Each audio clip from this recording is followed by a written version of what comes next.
Nick.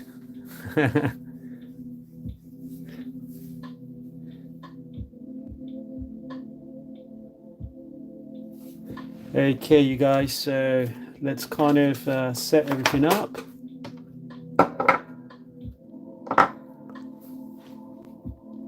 Oh, Rob is back. Hello, hello. Okay, guys, I'm trying to get the right angle for this. You guys let me know if you prefer a kind of aerial view like that, or if you like it from an angle like that.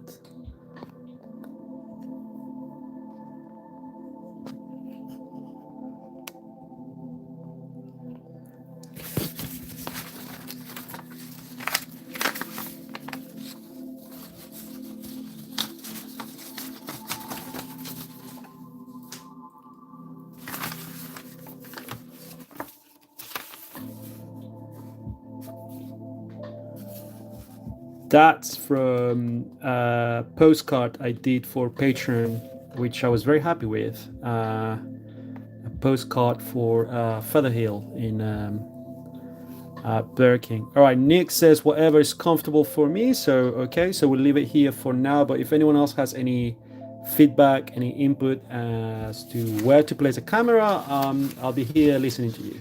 Okay, so while we're here, I'm going to find the postcard for this and I'm going to show you. If you still have it. No, I don't. Okay. Never mind. I'll show you that in another live stream, not right now. Okay, let's put that aside.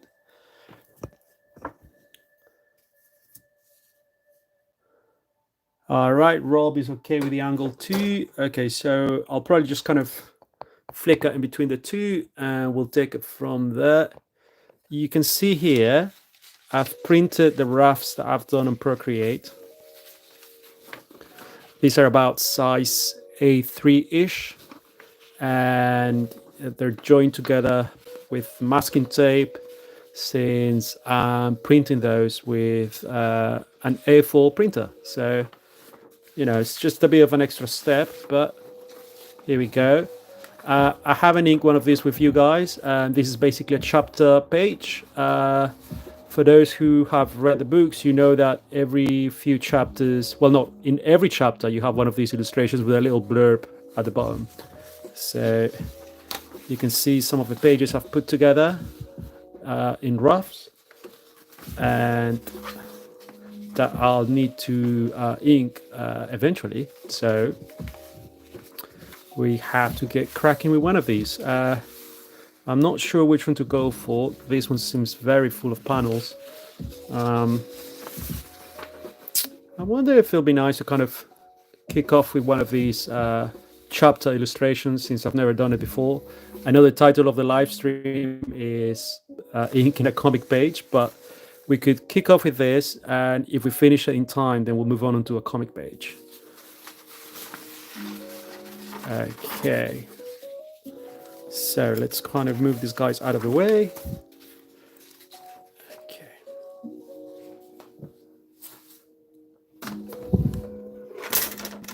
Okay. Kieran seems to be on board with the chapter page. So let's do that. Okay, so I'm going to put the light on a little bit just so I see where this sits. Okay, nice. And once I have that, I'll use the masking tape if I find it. Oh, it's right here. Okay. Okay. So, how's everyone's day so far? Fill me in. What's going on?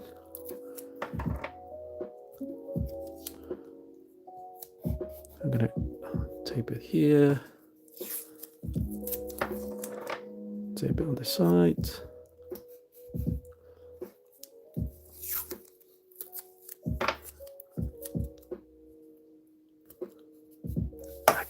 Seems right. Now let's find the right paper. So a reminder, this is the kind of paper I use for my comics at the moment.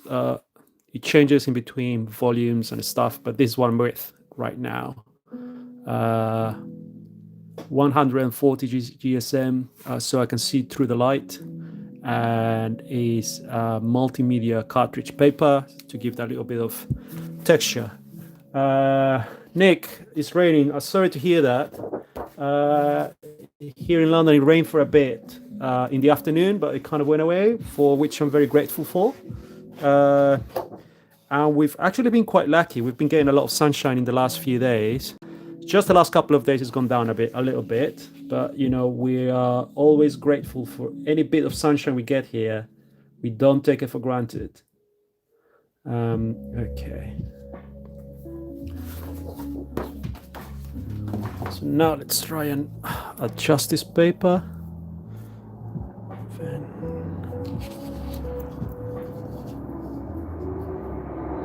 Here we go. Okay. Now you'll see what I use my D20s for. I use them as paper holders, right here, paperweights actually here. There you go. And once that's in place, I'm gonna use my frog tape. Oh, Nick is in Arizona. Okay, so you must be grateful for the rain then.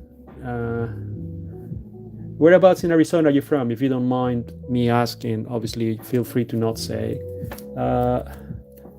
Yes, so the dice, this one is kind of plastic, so this one is quite light, but okay, let me show you. But it has this cool kind of Eye of Sauron there. I don't know if you can see it. I love it. I found it at this Comic-Con here in London and I had to buy it. And these two are pure solid metal D20s. Look at this guy. You could knock someone out with one of these guys. All right. Oh, Phoenix, cool. I've never been to Phoenix, but I've been to Sedona and Tucson, and they're both lovely places. Okay, so we're gonna tape these guys here and here.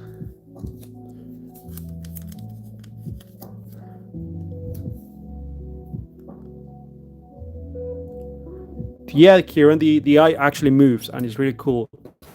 And it's kind of cool and also annoying because I want to get the eye to look at me and it never really does. You see, it doesn't matter how you move it, it never really looks at you, which I find it quite annoying. But oh, there we go. Oh, it looked at us.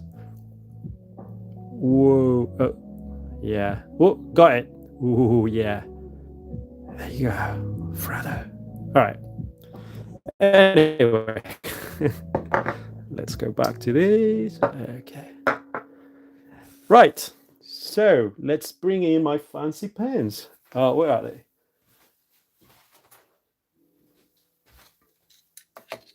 Ta-da. And a bit of kitchen towel in case we make a mess. All right. So I'm going to get you guys out of the way a little bit.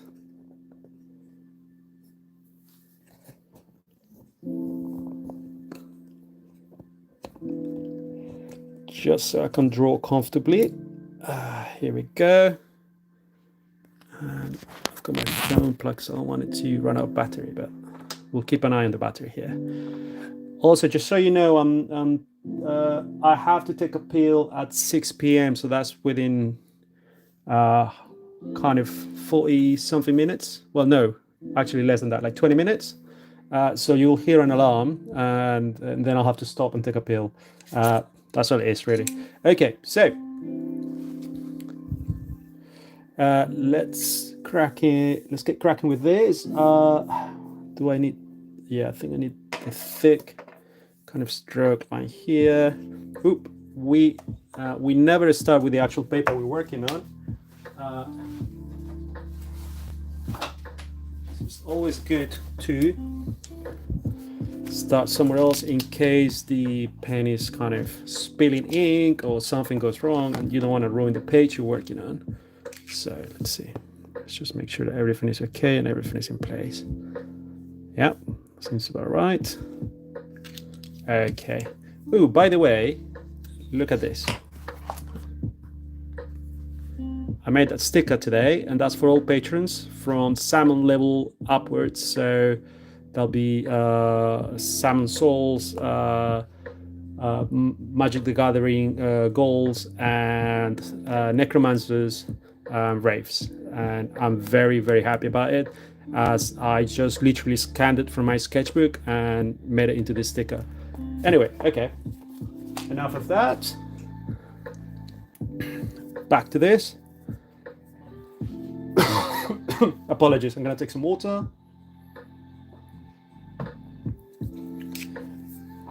Let's get close here and let's do it. Okay. So in this chapter page, we are drawing the fallen helmet of the Wraith. And it's quite an important bit in volume 4, and I love drawing the Wraiths, so it's a really cool chapter page thing that I'm doing here.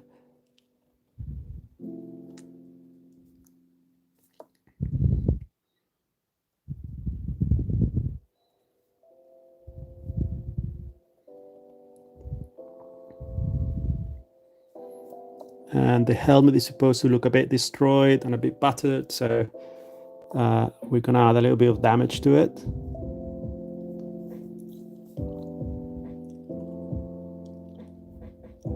Also, I'm playing some kind of classic lo-fi bits in the background. I'm not sure if you can hear the music. Hopefully that doesn't mean there's some kind of copyright thing happening with YouTube and then they block the video, which has happened a few times, but let's hope for the best.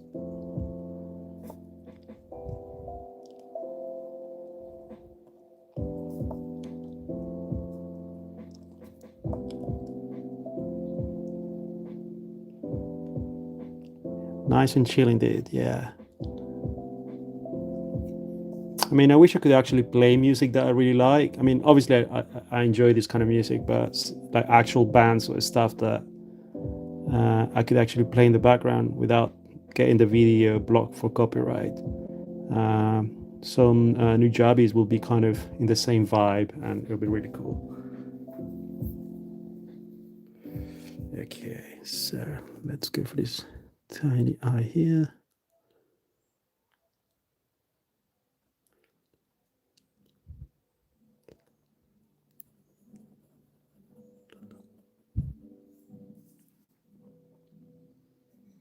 What's my favorite at the moment? I don't. That's a really good question. I'll be honest with you. I've been doing a lot of kind of nostalgia, kind of indie sleaze type of band. So I've been listening a lot to the Libertines on repeat to kind of get that 2000s kind of vibe in the UK here.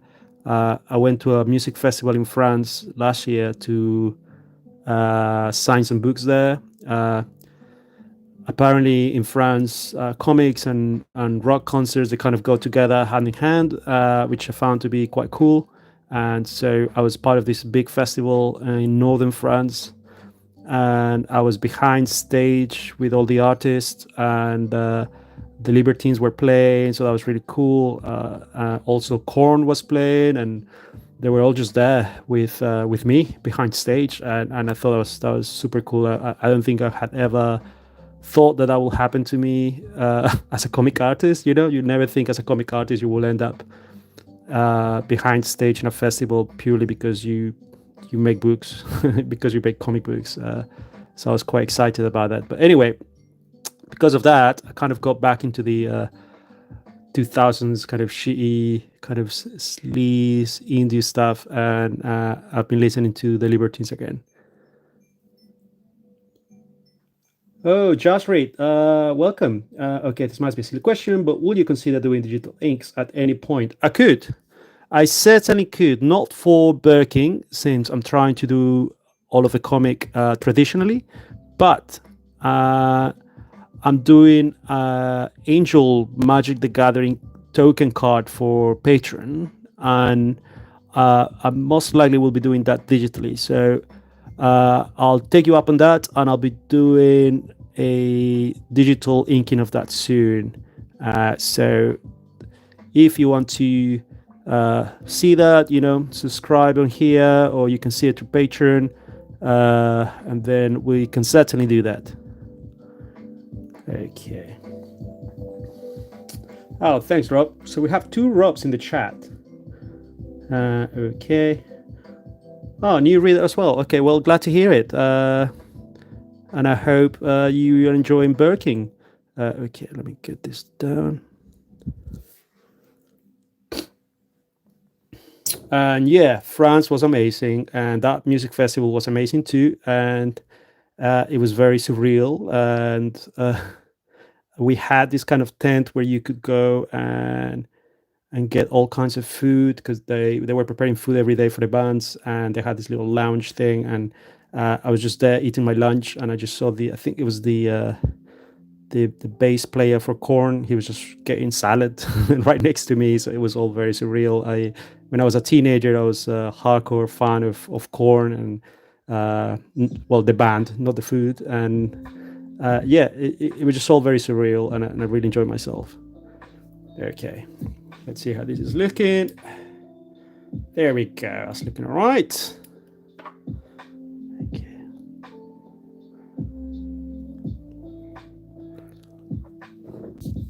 Can we do a little bit of damage here? Little scuffles. Yeah. Scratches here.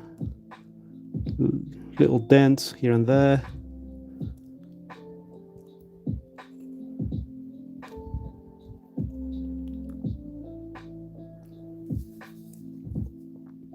Okay, so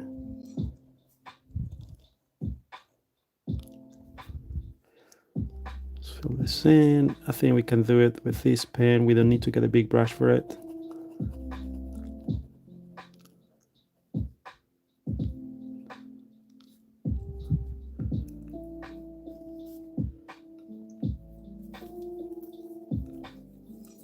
Rob, yeah, this is the thing. If you do a lot of digital stuff, traditional inking and kind of artwork done traditionally, it becomes this kind of very special thing. And I think that's what I've come to kind of understand the more traditional work I do. I think I've gone through all of it. I've done a lot of traditional when I was at university, and then as times changed, I did a lot of digital, and I'm kind of back on it, back on traditional, and God knows what's coming next. But I think as long as you're drawing, it doesn't really matter. I think the medium doesn't really change how you're doing things. It's just about how how you're enjoying the process, right? If you don't enjoy it, there's no point to it. Okay. All right, that's the Wraith helmet there. You can see it, and we are going to move on to the little ghosts that are coming out of the helmet right there. So let's do those guys.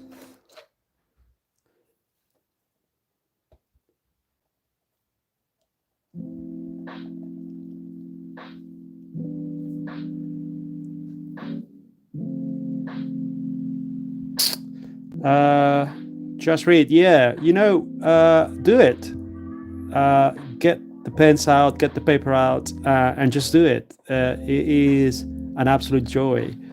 And I have the same thing when I watch videos of people inking or doing stuff traditionally. Recently I watched that documentary with Miyazaki about, he was doing his latest film, and there was a lot of shots of him just sitting there in his desk, penciling stuff, kind of working away. And I don't really know what it is about it. Something very kind of, I don't know, traditional media is very easy to romanticize. And seeing shots of Miyazaki kind of sketching things for hours made me feel like sitting down and doing more of my own work. So I can relate to it. Just watching someone inking the stuff and then just wanting to do it yourself. Yo, Cool Tunes is here. Hello. We're just here chilling, man. We're just relaxing, you know, sketching and stuff, talking about traditional media and digital inking, etc.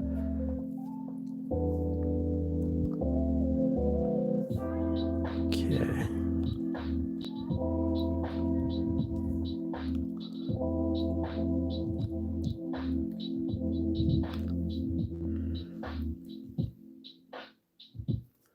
You ended up trying that human Birkin fan art. Oh, nice. Do you post it anywhere? Is there any way I can see it? Okay.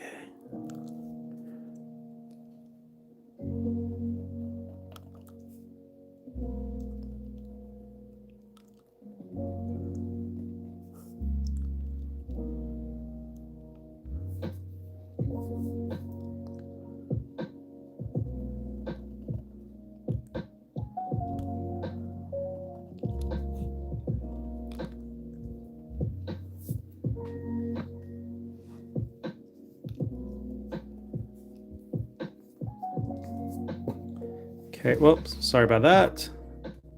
Okay, gonna move you away from it a little bit. Okay.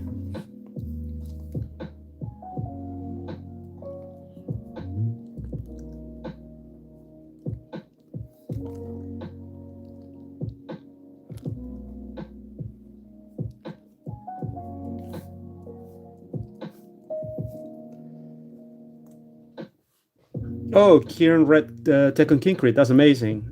You loved it. Amazing. I that makes me really really happy. I can't, you know, as you guys know, I can go on about Tekken Kinkreed and Matsumoto for ages. All right, guys, we're having an issue here. I think I'm running out of ink, so you're about to see the mess that it is to change. Well, to change and to check the level of ink on your pen. So bear with me.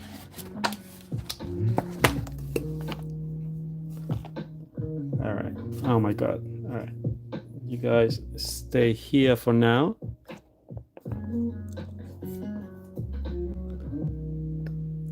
Well, I have a look and see if this is an issue of flow or it's an issue of ink level. That's right. Listen to Nick. Read number 5. Number 5 is one of my favorites. So, okay, we got enough ink here. You can see it up to there. So it's a matter of ink flow, I think. So let's see. There we go. We're back in business. All right. Very strange that this is happening there. Cool tunes. Are you asking about number 5?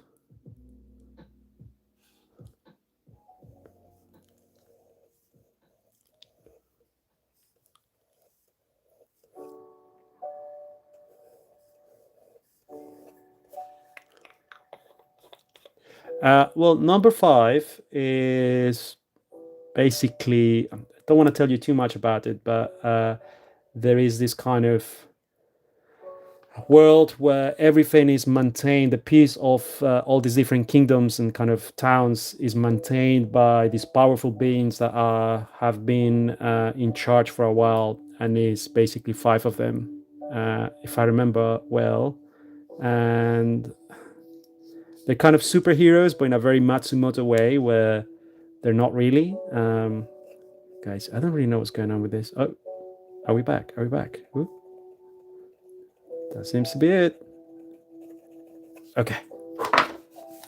And, you know, in any kind of Matsumoto type of book, it's never really about the powers or, you know, the superhero status of these characters. It's more about their feelings and how they deal with people. So, yeah, I don't know. It's a really cool book. Just give it a read, you know. For the longest time, it wasn't available in English, and now it is. So you're at a good time to kind of read it and get into it. Okay. So we got one of these ghosts already. Okay, so Nick has read Tekken Kinkreed number 5 and just finished Go-Go Monster the other day. Oh, wow, cool. What book of Matsumoto would you recommend? Okay, so Let me look at my Matsumoto stuff. And since I've been unpacking my studio a bit more, I've got my books out. I'll tell you what you need to read next.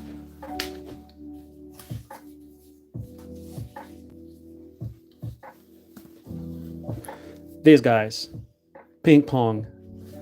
It is just beautiful. Look at those panels. Also, by the way, I love the cover of the English version of Ping Pong. Look at that. It's 2 volumes and they're beautiful books. You get these beautiful panels on the cover. And, I think it's one of the very few books that I prefer the English version to the French version. But this book is beautiful. Again, is supposed to be about ping pong, but like any Matsumoto story, it never really is about ping pong. It never really is about the thing that you're focusing on. It's more about how the characters grow and how they interact with each other and kind of how you deal with your talent or your lack of it. I don't know. I love this book.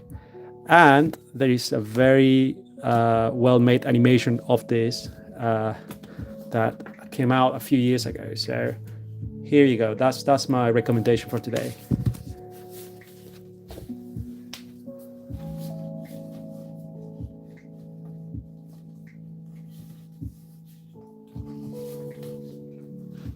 Right, guys, back to work. Back to work. Okay. Oh, Kieran, you saw Ping Pong. Then, well, there you go. You have to go back and get them. They're beautiful books. They really are worth it. So, all right, guys, let's.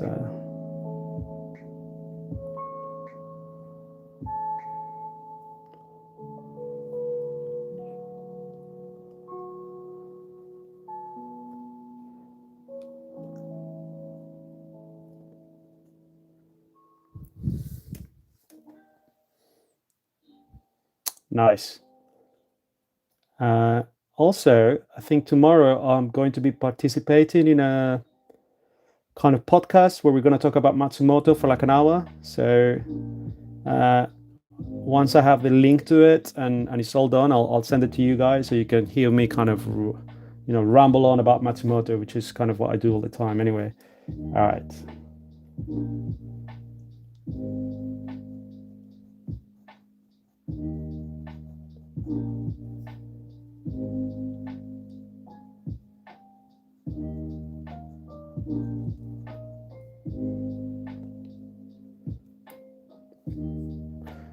Yeah, Nick, I'll definitely get it for you. Obviously I don't have the link because we haven't done the actual podcast, and I'll give you the name of the podcast itself in a minute. I'll check my emails and okay, that's my alarm. Don't panic. Like I said, I just need to take a pill, so just give me a second. I'm gonna do that right now.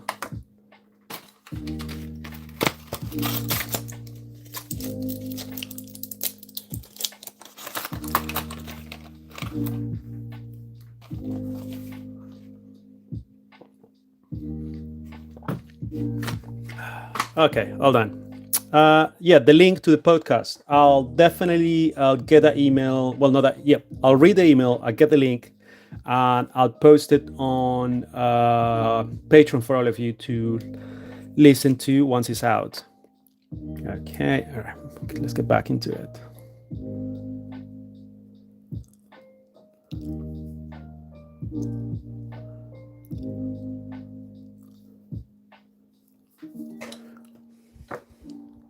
Okay, let's work on this stupid little ghost there.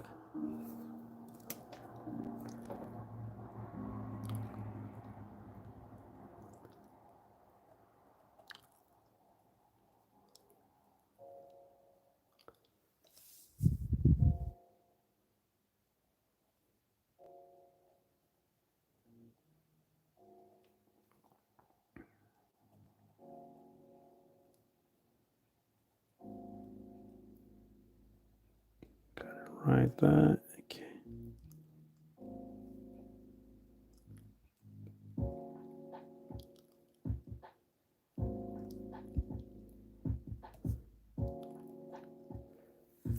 Here we go. Okay.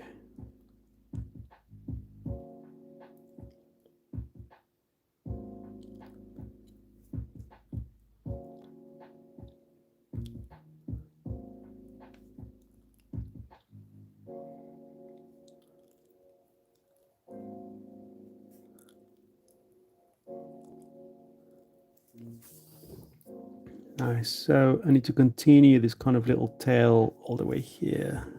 It's supposed to go all the way around. So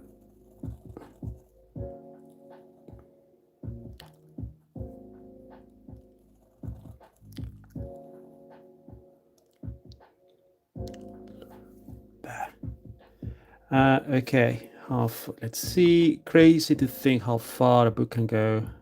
You're Canadian race and have read this and Birdking. Yeah, you know what? That is true. I find that quite strange and kind of amazing in a way that, uh, the idea that, uh, people read my silly comics in many different countries. That's kind of a dream come true for me, and it's still very surreal that it's actually a thing. It doesn't feel very real sometimes. And when you're making comics and you're like an indie kind of comic creator, you all you want to have is for people to read your comic. That's really all you want. And all of a sudden, if you get published by a bigger publisher who has the distribution power to get these books to different countries, it's just kind of surreal to kind of see it happening. Okay.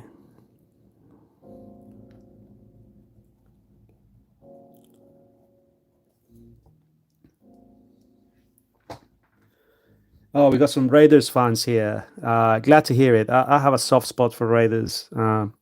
Sorry, guys, I'm going to cough. All right. Yeah. I spent a long time working on Raiders. It was kind of my first official kind of big publisher comic that I did, and it took a while. It took a lot longer than my comics take now, but I had a lot of fun working on it, and I have very good memories of it. Very late nights in my studio working on Raiders, and it was kind of the first time I was working with Daniel, the writer of Raiders. So that's kind of what initiated our relationship of writer and artist. Okay.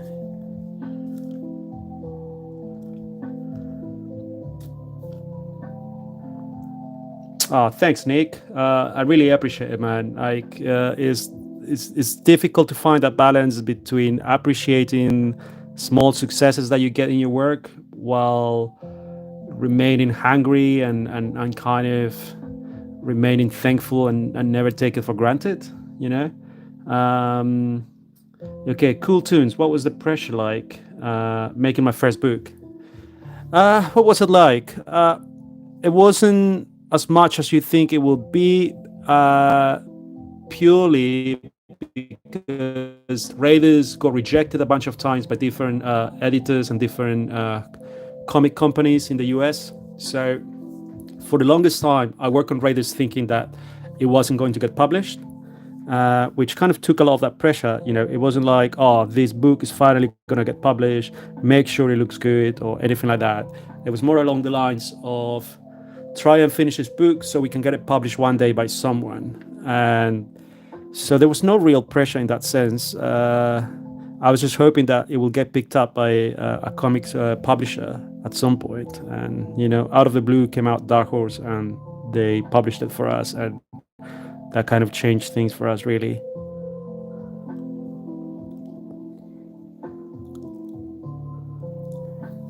Okay.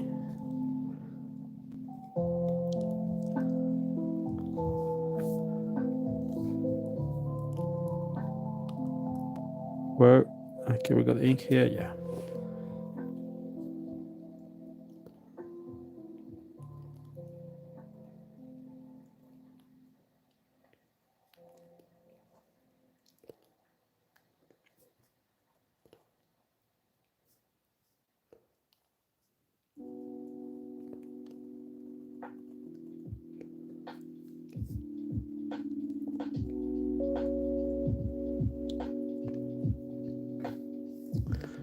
Thanks, Kieran. Thank you. Yeah, hopefully we can keep on making comics, and obviously thanks to Patreon and everyone who has kind of supported me on there, I've been able to kind of dedicate my time to make more comics. A lot of you must know comics are not a very financially viable way of doing things, so Patreon kind of really took off a lot of the pressures that I had from, making enough money to pay rent, etc. And gave me that space to kind of work on all these comics. And a lot of the older kind of Patreon supporters, they know that Birdking started in Patreon. That's where I was publishing it initially, and it kind of gave me that space to work on it.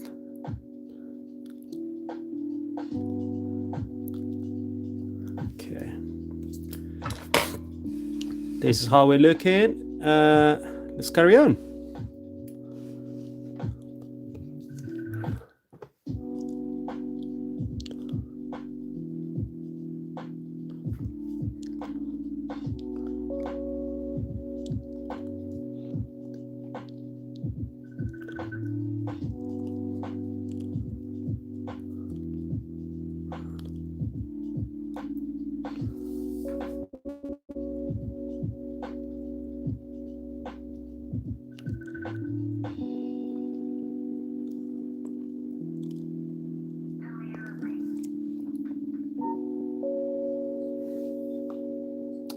Absolutely, yeah. Patreon, it has really kind of changed the game. Kind of really gives you that space to kind of actually create stuff. Yeah. I can't thank everyone enough for it, and obviously the platform itself for kind of creating a concept where you can get supported to do the stuff that you want to do.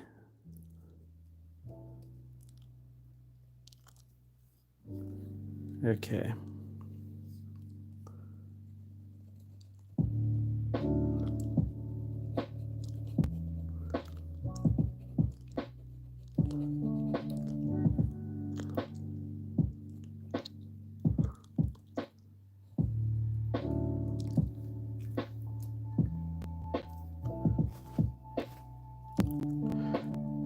Okay, as you guys know, this hammer has a big eye on this side.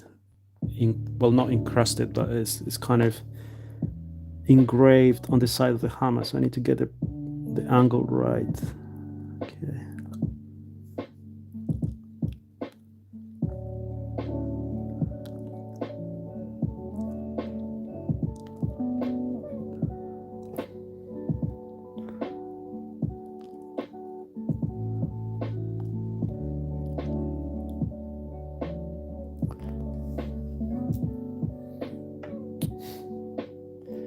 Ultra Mega, I haven't, every time I go to my comic shop, my local comic shop, they've always run out of copies. But I've been so intrigued by it. The art looks fucking amazing, and I just can't wait to actually sit down and have a look at it. Yeah, I still need to get a copy of it. Yeah, I think I'll definitely like it. Yeah. Well, yeah. Thank you for reminding me. It's been months since every time I go to my comic shop, they never have copies, and obviously I'm trying not to order these books from places like Amazon and stuff like that. So yeah, I'm just trying to be patient.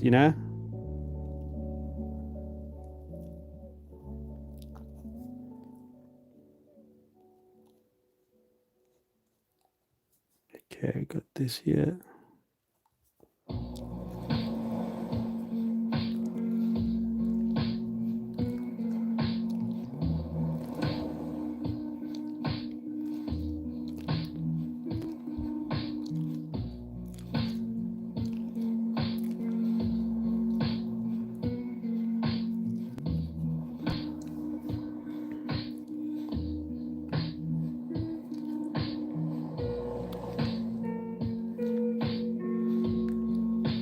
Okay, so that's a big chunk of the hammer. Now we're going to work on these kind of dark crystals that go at the back of the hammer.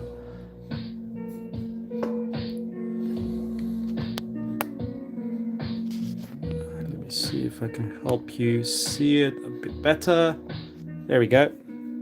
All right.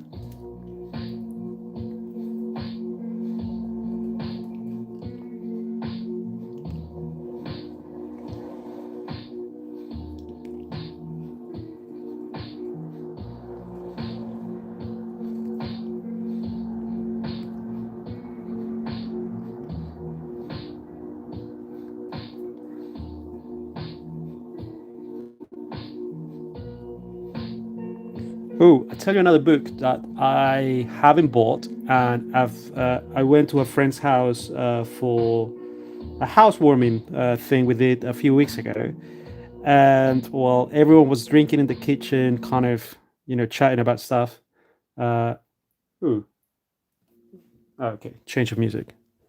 Um, I took some time to look through his bookshelves, and he has an amazing collection of comics. And he had a Paul Pope book that I really wanted to get, and I haven't got it. And I think it's called what's it called? Let me quickly check. Oh yeah, I think it's called Battle Boy. I remember having a sample of that book digitally years ago, and I never got around to getting it. But seeing it again in the flesh, seeing the actual book on paper and holding it in my hand, I've decided I need to get it. So yeah, highly recommend it. Obviously, I haven't read it. This is just based on the artwork because Paul Pope, he's an absolute beast, and his work is amazing. So yeah, that's another book that I need to get. Uh, so I think my next kind of comic shop trip will have a copy of that book and all the other books I haven't been able to get because I've been waiting for copies. Um, but yeah, definitely, definitely getting that.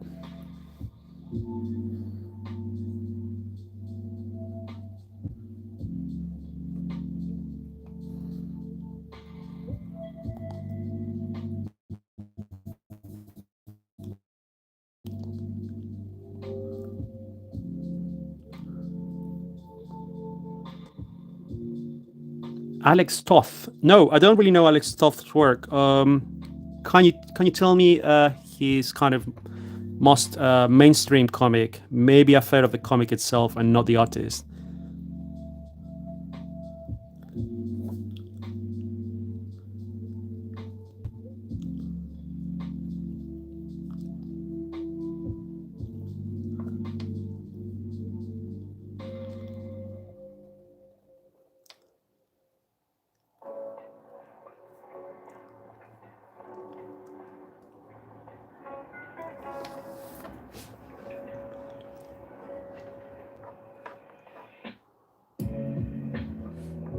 Okay, you guys can see here. Okay, so he did the first two issues of Torpedo.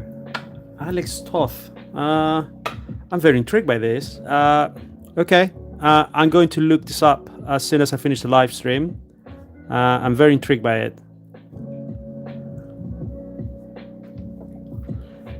Okay.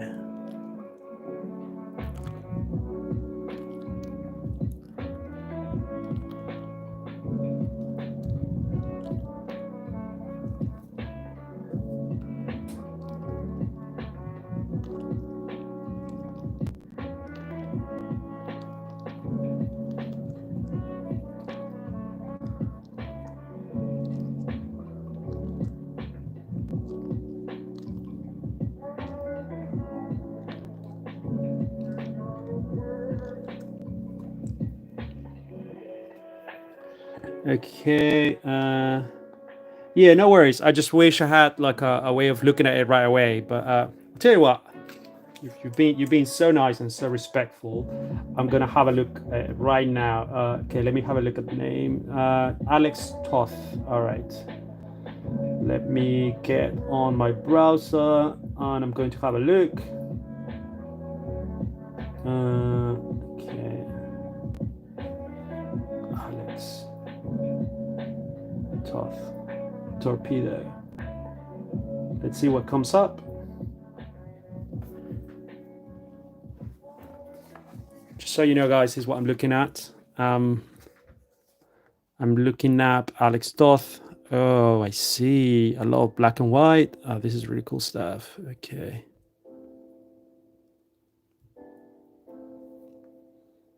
I see. Okay.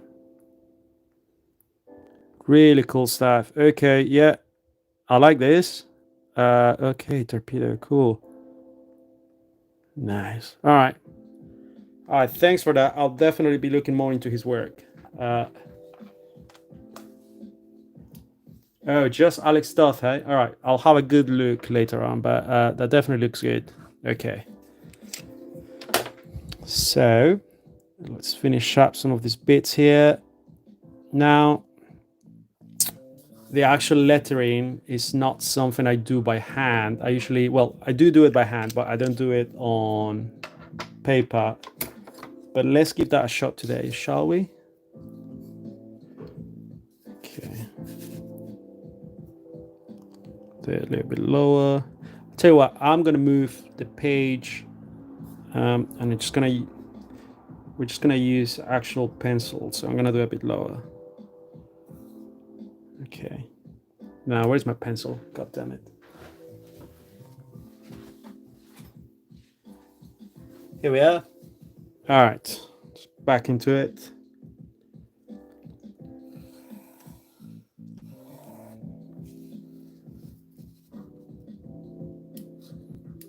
Okay, so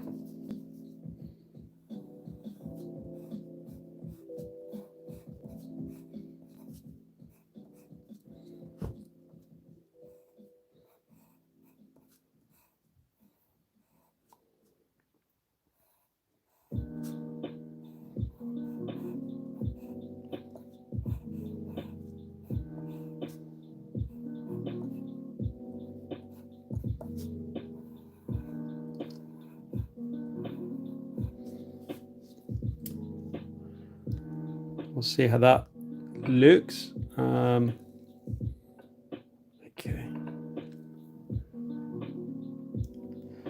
Let me try and see if we need to add any more shading to the actual illustration. But I think this is pretty much it. I don't think this one should have a lot of dark bits, but let's kind of work a little bit here.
Okay, I think that's about it. All right, let's try and work on this actual chapter thing that I'm doing here. I've never done these ones on ink and paper. I usually add them on Procreate with one of my brushes. Let's see.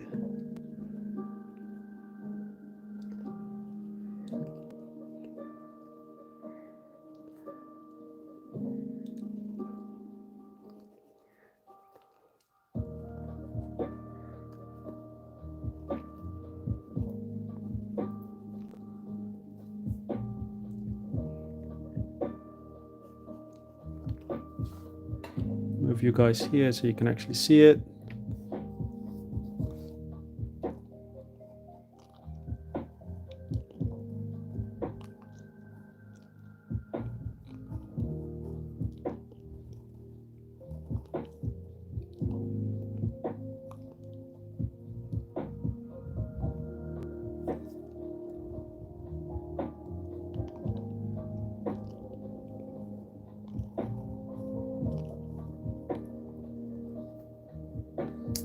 Oh, hey, Chris, you all right? Chris, I don't think you've been to a live stream before, have you? I mean, one of mine, that's what I meant.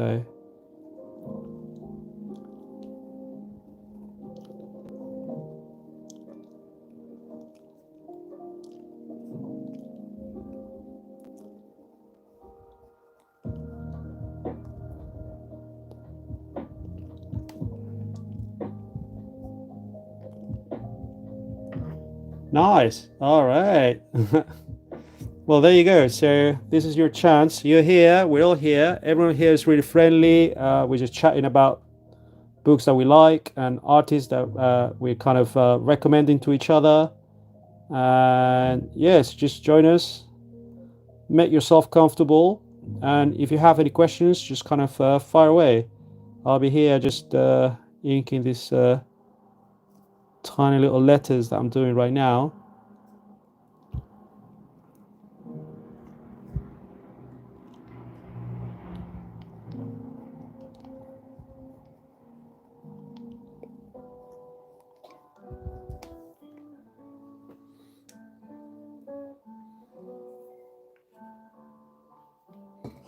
I see you guys can see the shadow of my phone stand here. So apologies for that, but that's kind of how it has to be for now.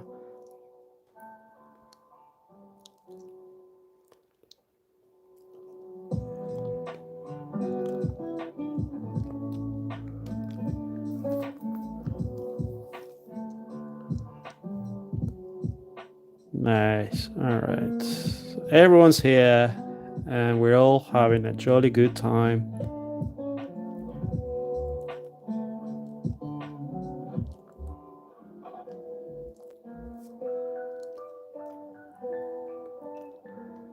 Oh, bloody hell! This number takes forever to write it. 24. All right, get in there.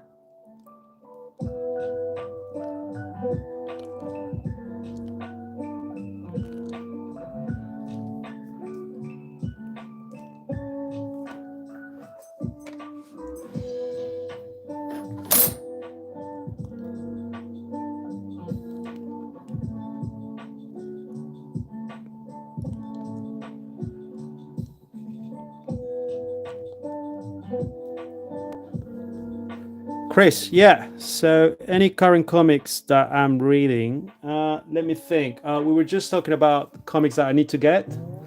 I need to get Ultra. Is it Ultra Mega? And I forgot the name of the artist, but it's an amazing looking book. I haven't read it, but I've been waiting for it to get restocked at my local comic shop. And also an old book by Paul Pope. I think it's called Battle Boy or Battling Boy. Both books that just look stunning, and I've never read them, so we'll need to get them very, very soon. Other than that, let me see if I've got. Oh yeah, here I'm gonna give a shout out to the Crimson Fall. This book is by Derek, who's a lovely guy online. He makes really cool work. I'll give you a quick look here. I did some pin art for one of his comics, and he does his beautiful pages. The guy is an absolute master at his craft. Look at that. Also, it doesn't hurt that he's a really, really nice guy.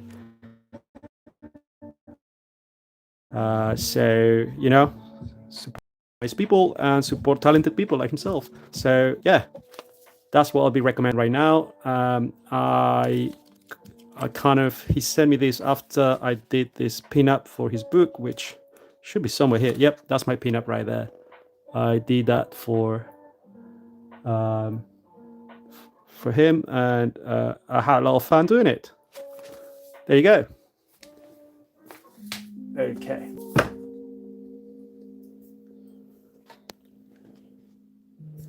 Oh, okay. And I know I should be finishing this up, but I've just seen this book. I got it. I think I got it like 2 years ago. The King Warrior. but I'm not going to mispronounce their name. But there you go. You can read it there. It's a beautiful looking book. It has some really nice panels. And you just kind of, I tell you what, it's the vibe with this book. It has a really good vibe. It has a very kind of Dark Souls-esque vibe. And all the colors and the textures are very kind of Riso printing type of thing. And there is something very tactile about this book. So I recommend it too. I know the French version of this book is gigantic, but I got the English version a couple of years ago, or 3 years ago, I can't remember. But yeah, really nice book. Okay.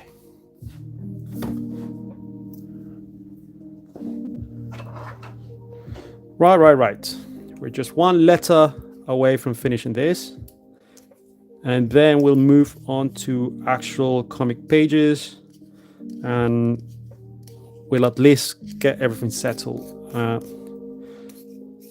Oh my God. Come on. There we go. All right. We're back in it.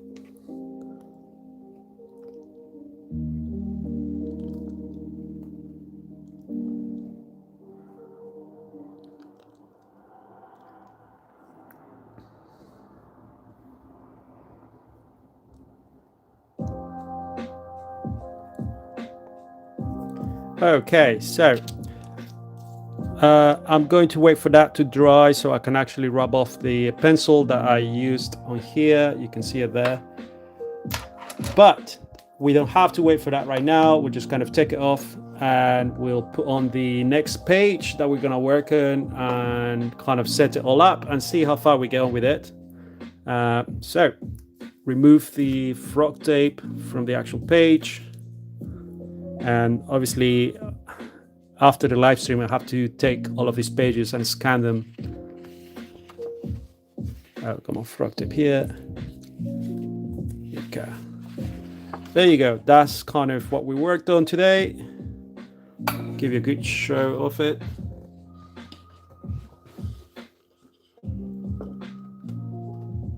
Nice. Okay, so I'm going to bring the next page. I will remove this from here.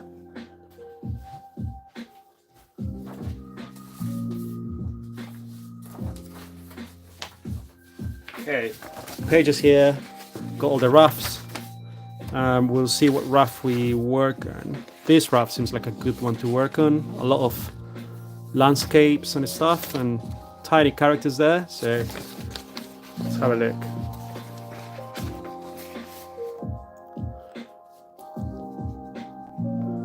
Oh, thanks, Nick. Glad to hear you like the page. All right, let's move this out of the way.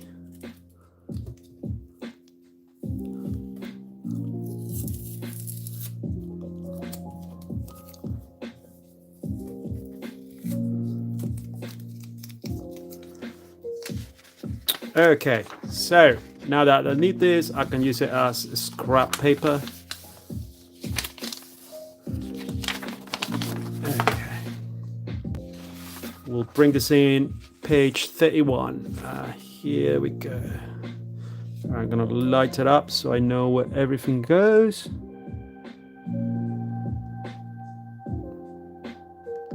Okay, right there. Bring in my paperweight, my D20s to help with that.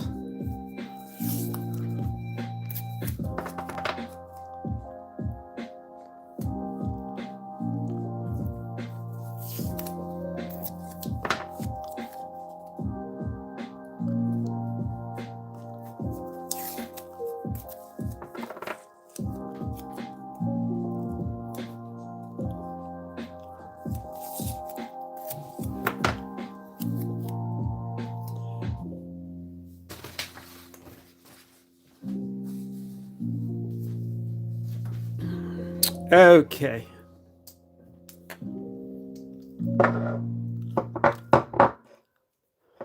Now let's bring a fresh sheet of paper and put it right on top.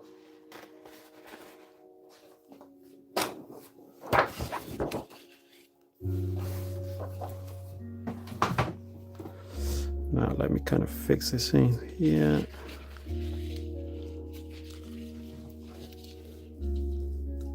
Right at the same level.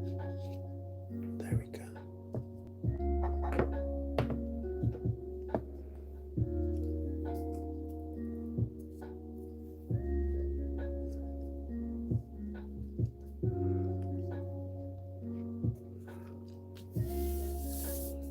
Okay. Frog tape.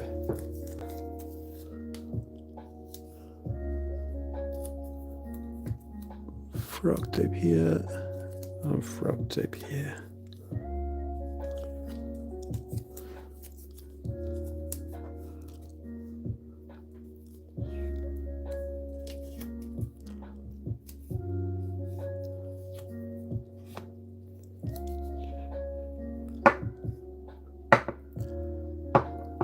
Okay, I'm going to bring you closer to panel 1. There you go.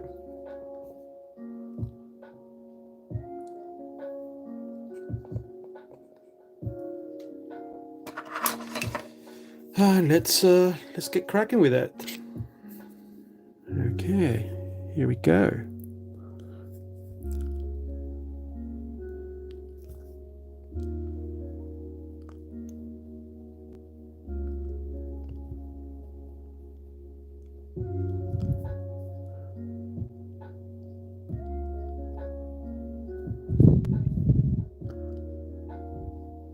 A lot of really straight lines here, so I can't really draw straight lines, so I'm gonna try my best here, but it's not going to look exactly how it looks in the rough.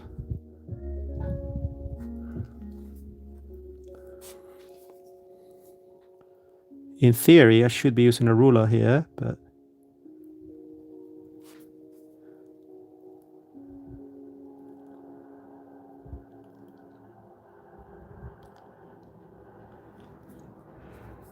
okay.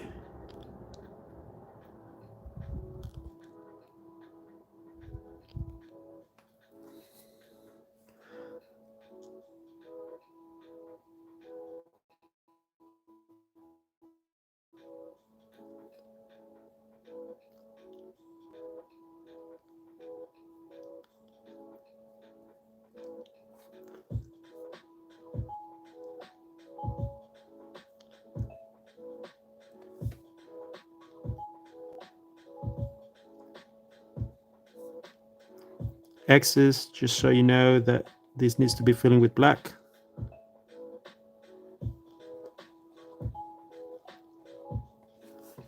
Okay.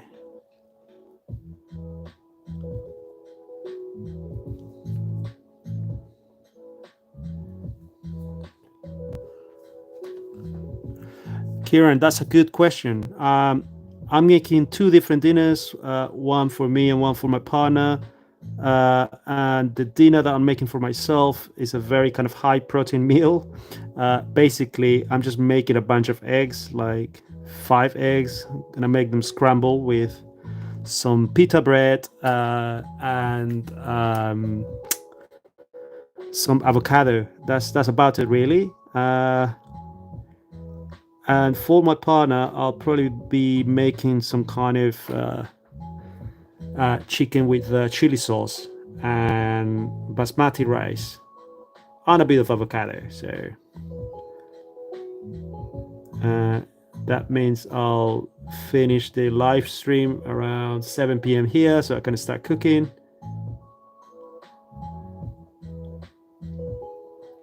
Sounds good indeed. Yeah, what are you guys having for dinner tonight, if you know?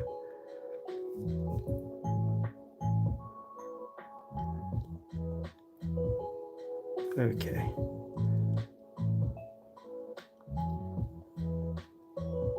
No idea yet. All right. Well, I guess depending on where you are, you'll have a lot of time to think about it, or very little time.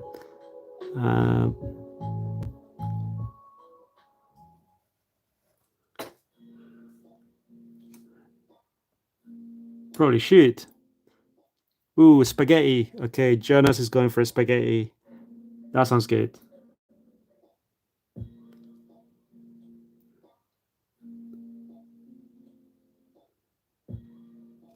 Oh, so just read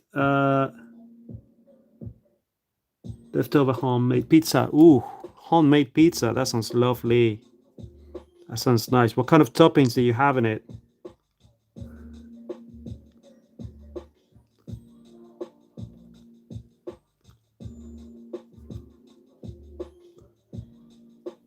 Okay.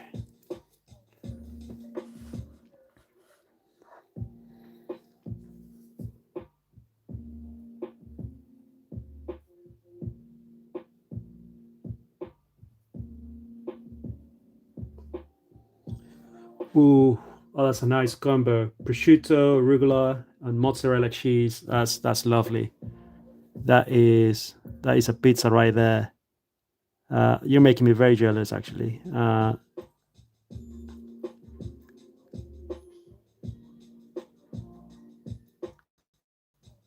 Nice.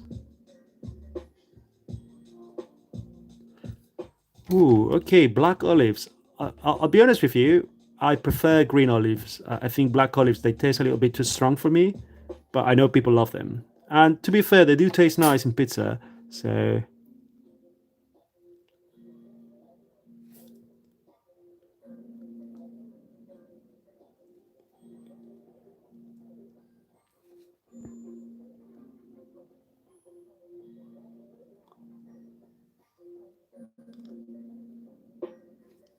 okay.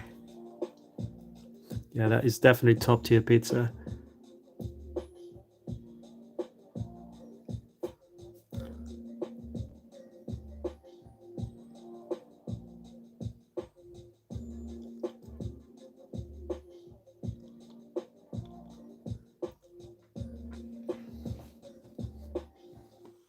Wow.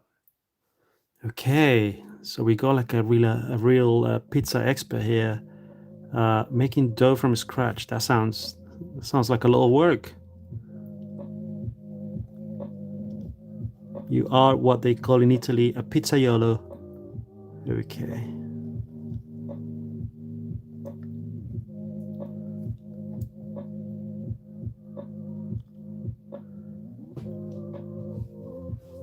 Yeah, give green olives a shot. They're quite nice. They're just a bit. I mean, they're not as strong as black olives, so they're quite nice for like snacking. And they might not overpower the whole flavor of a pizza as much next time. But obviously, it's down to what you like. Okay, we've done this whole side. Might as well just finish this side of the road here.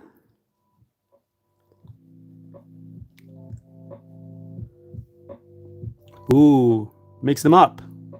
Get the best out of both worlds. Okay.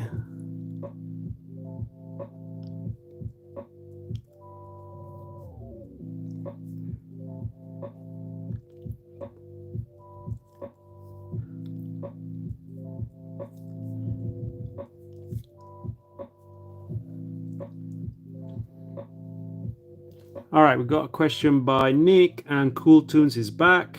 Let's see. So, do my page sketches in Procreate? Yes. So, check it out. I do the sketches on Procreate because I feel like it's a lot freer and it has less kind of options on the screen, so it feels less cluttered. But as you saw from my previous live streams, coloring is a lot better on Clip Studio, as the tools there have kind of more options that I can use and kind of get to color quicker. But yeah, when it comes to actually just sketching and roughing up stuff, Procreate is the best tool for me.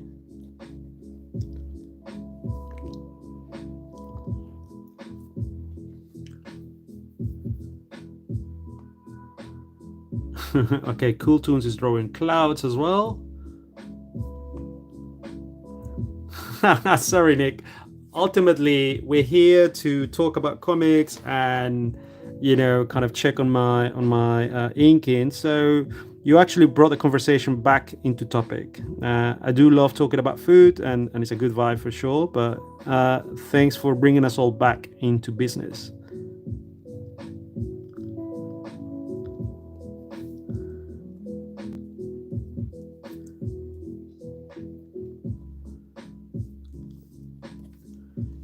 Okay. The horizon here just kind of moves a little bit there. Okay.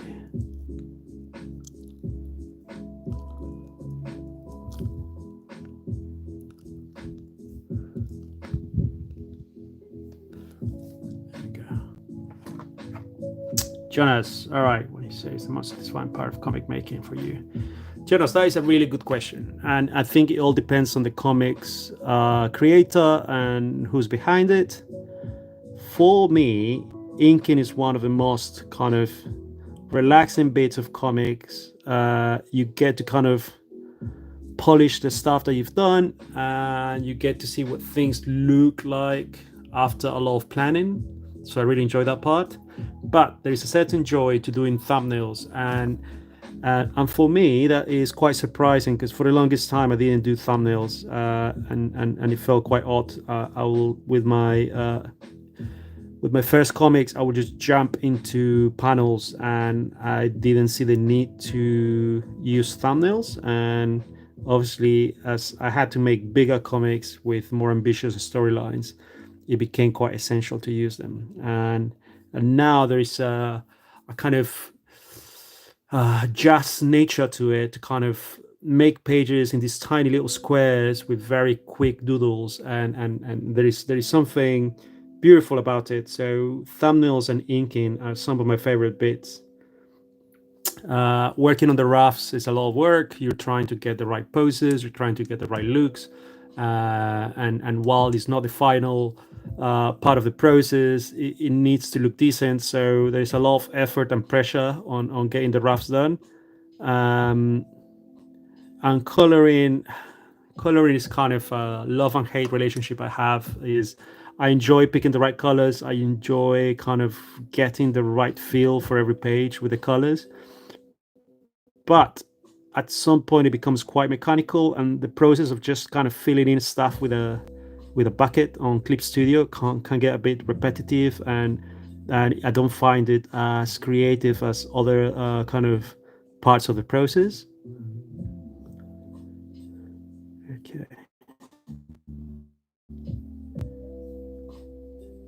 But it all depends on the mood you're in. Some days I really enjoy just sitting there coloring, kind of brainlessly letting myself go and picking the right colors. Okay, X is here. Okay. Yeah, thank you, Nick. Thank you. Everyone, just so you know, we have Nick to keep us on track on the right topic. Okay.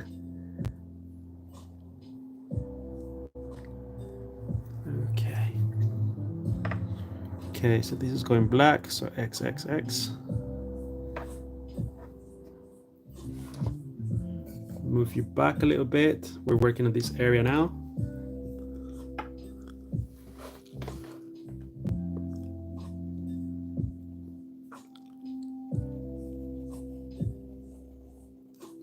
XXX.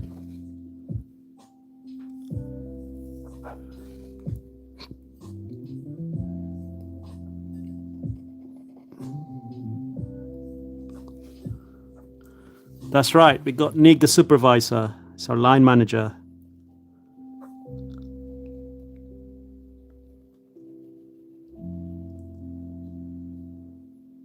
Okay, XXX.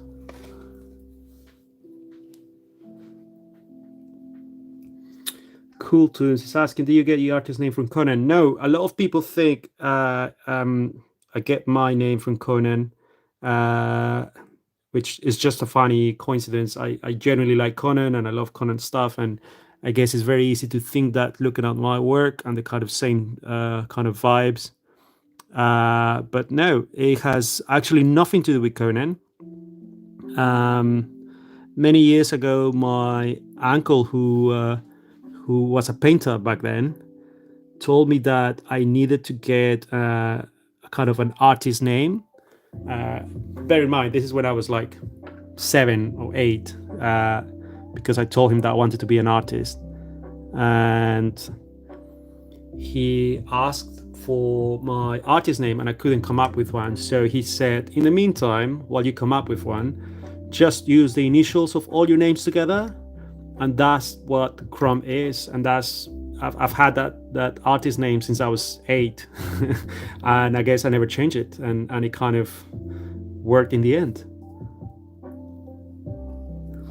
Okay, we got Yumbo1Z. Let's see. Okay, we have a bit of a conversation about iPad. Sketching is a lot better on Procreate on the iPad. Yep, that's right. I agree with that. But with the Cintiq, clip all the way. Okay, interesting. Have a lot of control over my lines. It gives anxiety. Right. I'll tell you what. I don't have as much control as you think I have. I'm kind of winging it here, and it just happens to work due to practice. But it's not all that. Believe me, stuff goes wrong all the time here.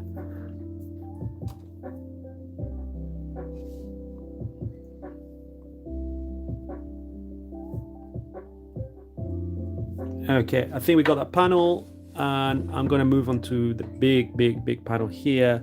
And it'd be cool to start with the little characters, but let me see if you guys get a good angle of that.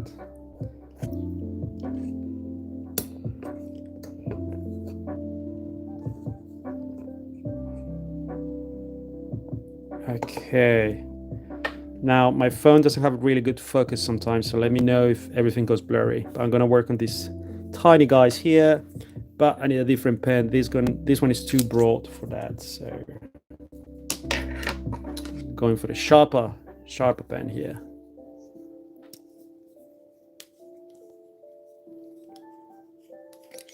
Oh, there's no ink in there, so I'm not sure how much I can do.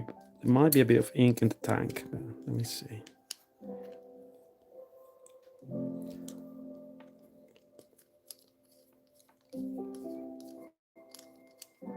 Okay.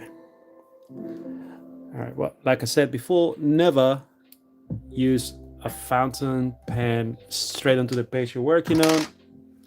So I need to test out this pen before I go onto the actual page.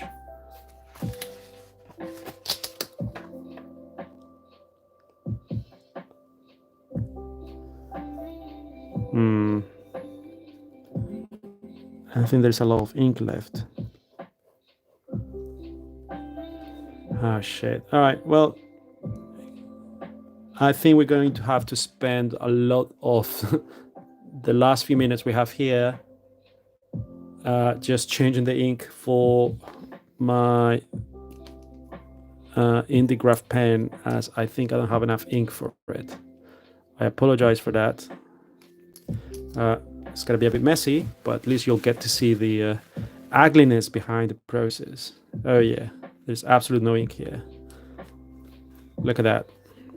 It gets a bit messy, so okay.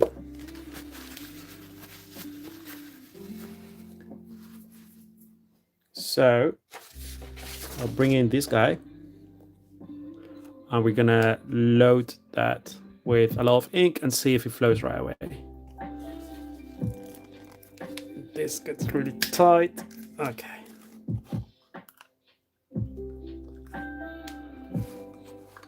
Okay, let's put some of these underneath. I don't want any of this ink splashing onto the comic page we have underneath. Okay.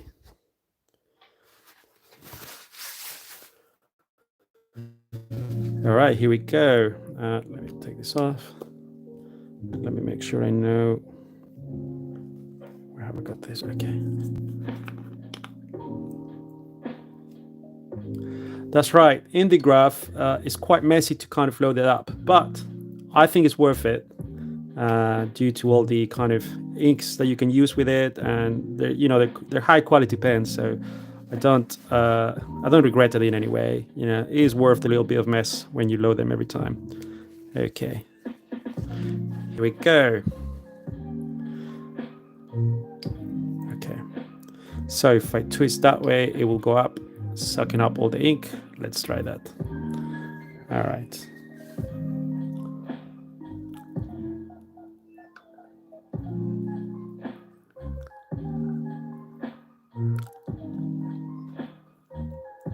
How are we doing? Yep, it's getting in there.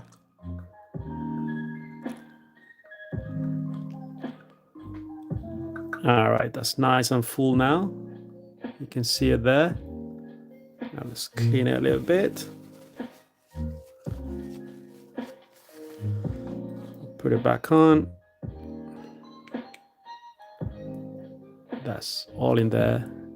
And we'll just cover it.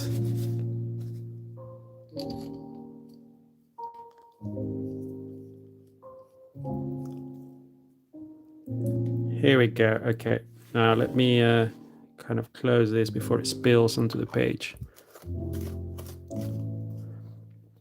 Ian, hey man, how's it going? All right. Any new hoodies or t-shirts I'm working on? I'll be honest with you, I'm not working on any clothing at the moment. I just moved into a new studio, so I've got a lot of boxes and a lot of stock going everywhere, so it's not the right time for me to kind of be bringing 200 300 boxes into this new place.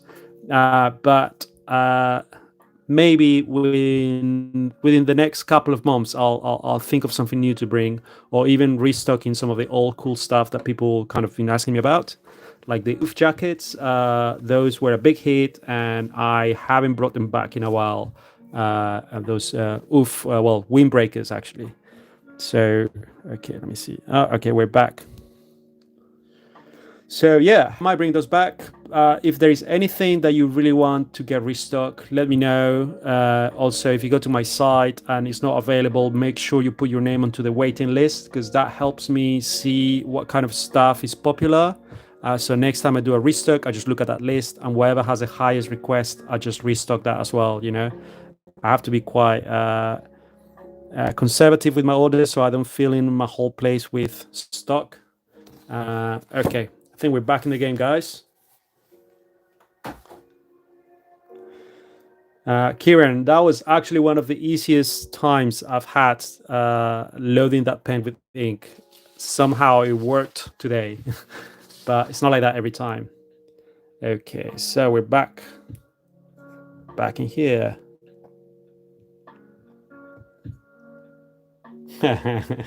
I'm certainly not a pro at loading this pen, I'll tell you that. All right.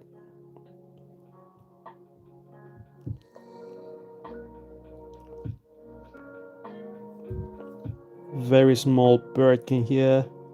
You can barely see him. His little crown.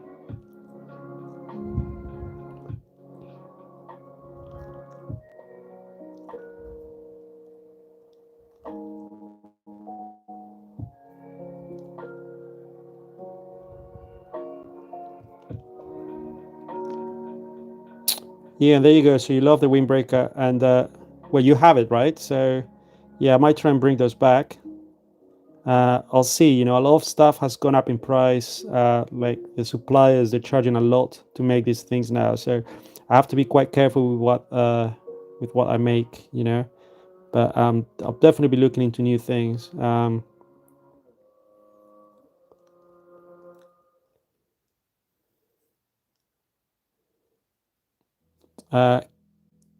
Okay. Oh, so Kieran, so you know which windbreaker we're talking about, right? Yeah. Yeah, so I've got a lot of requests for that one actually. It's just pricey, but I'll try and bring it back. But smaller things I can actually kind of. I've been thinking about bringing.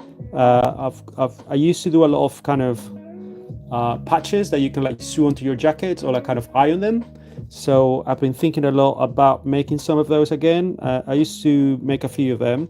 Um, there is one that I want to make. As with a lot of the things that I kind of end up putting on my shop, it's things that I want for myself. So I want to make this kind of little patch so I can put in one of my bags. I want it to look a bit like kind of creamy with like black stitching, almost as if it was like a really old kind of patch. And I might make it into like a Patreon reward or just put it on the shop. Also, I haven't announced this on Patreon, but I just sent to print one of my Magic the Gathering token cards as a hologram sticker. Now it might look shit, but if it looks great, then you'll see it on Patreon, and I might sell it on the shop as well. But I don't know why I came up with that idea the other day, and I thought, oh, that'd be quite sweet. Oh, the banners, yeah. I need to find a new kind of supplier for the banners. But which banner are you talking about? Are you talking about the one with the goat? I made that one because I was obsessed with that film, The Witch. So I made that black banner. I think that's the one you're talking about.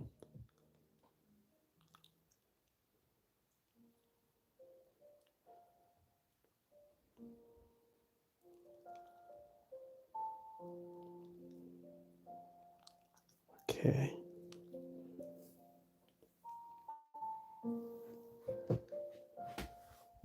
Okay, we got a focus group here for the next merchandise drop on the Chrome side. I like that. Keep it coming, guys. Okay, the banners. You're interested in the banners? I'll bring them back. I need to find a supplier for those.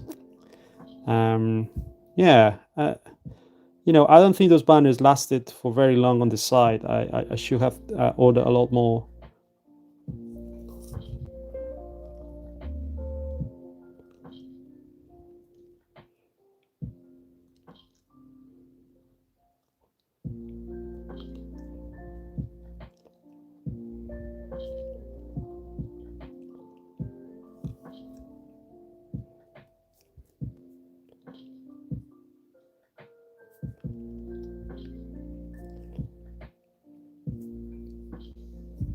Okay, I think we got the crew here. We got these guys walking towards this gate. There you go. They're tiny.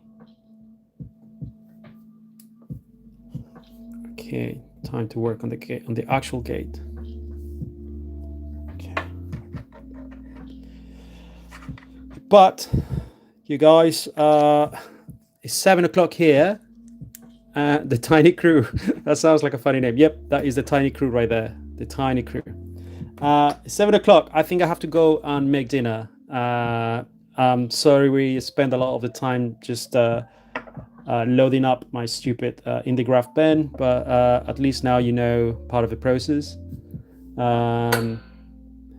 And it's as always, it's a pleasure to have you guys here. Everyone is so nice, and I love that you guys want to participate. And I don't know, I'm really enjoying this. So, wait, Ian is having a new idea, cool banner idea, like the one to get you access to the DLC in Dark Souls 3. Ooh, okay, yeah, you're talking. All right, I'll have a look. If you have any more ideas for merch, do drop me a message on Patreon or leave a comment in one of the posts on Patreon. I'll read those right away. And yeah, thank you again, guys. I had a good time here. I'll schedule the next live stream for next week. Just keep your eyes peeled. Yeah, we'll do something else. Oh yeah, and one of you mentioned about inking on the iPad, so I'll try and arrange some of that so you can see how I ink on the iPad as well. Yeah, thank you guys. Have a good evening, a good rest of your day. I'll see you all in the next live stream, and as always, thank you for your support and all your kind words. All right, bye.